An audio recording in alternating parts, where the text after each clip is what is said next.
หัวหน้าคณะพบพันธ์ต่างประเทศศูนย์กลางภาคต้อนรับการเข้าเยี่ยมพบปะของเอกอัครราชทูตไทยและเอกอัครราชทูตอินเดียประจำลาวในมื้อนี้30 มีนาคม 2026ที่คณะพัวพันธ์ต่างประเทศศูนย์กลางภาคท่านบุญเรือพันดานุวงศ์หัวหน้าคณะพัวพันธ์ต่างประเทศศูนย์กลางภาคได้ต้อนรับการเข้าเยี่ยมพบปะของท่านนาง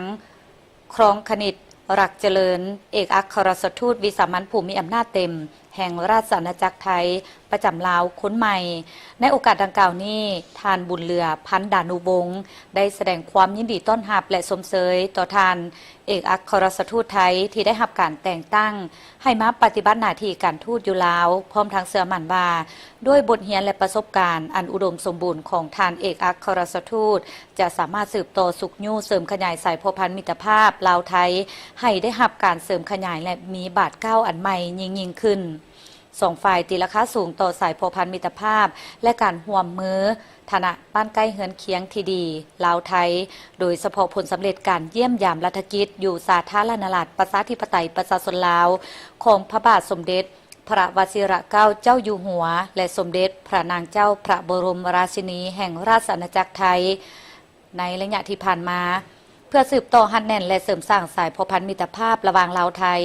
สองฝ่ายยินดีประสานสมทบและร่วมมือกันอย่างใกล้ชิดเพื่อสุขยู่การร่วมมือให้เป็นรูปธรรมโดยเฉพาะการร่วมมือด้านเศรษฐกิจการค้าการลงทุน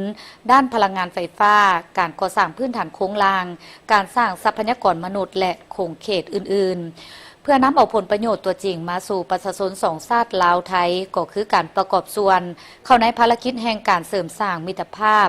และการร่วมมือเพื่อการพัฒนาในภาคพื้นและในโลกในเวลาต่อมา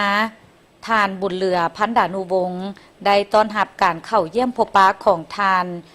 โยเกสวัสังวานเอกอัครราชทูตวิสามัญผู้มีอำนาจเต็มแห่งสาธารณรัฐอินเดียประจำสาธารณรัฐประชาธิปไตยประชาชนลาวท่านบุญเรือพันดานุวงศ์ได้แสดงความยินดีต้อนรับสมเสยและตีราคาสูงต่อการเคลื่อนไหวอย่างห่าวหันของท่านทูตซึ่งเป็นการประกอบส่วนสำคัญเข้าในการสุขยู่และเสริมขยายการพัวพันห่วมมือมิตรภาพที่เป็นมูลเสื้อระหว่างสาธารณรัฐประชาธิปไตยประชาชนลาวและสาธารณรัฐอินเดียพร้อมทั้งแสดงความขอบใจต่อการช่วยเหลือของรัฐบาลอินเดียที่ได้ประกอบส่วนอันสำคัญเข้าในการสร้างสาพัฒนาเศรษฐกิจสังคมของสาธารณรัฐประชาธิปไตยประชาชนลาวโดยเฉพาะแม่นการจัดตั้งปฏิบัติบรรดาโครงการภายใต้ขอบการห่วมมือแม่น้ำของแม่น้ำคงคาหรือ MGC ก็คือบรรดาโครงการในคงเขตการส่งเสริมการปลูกฝังเลี้ยงสัตว์การก่อสร้างพื้นฐานโครงสร้างสาธารณสุขการค้าการลงทุนการพัฒนาชนบทการศึกษาและการพัฒนาทรัพยากรมนุษย์พร้อมด้วยแขนงอื่นๆ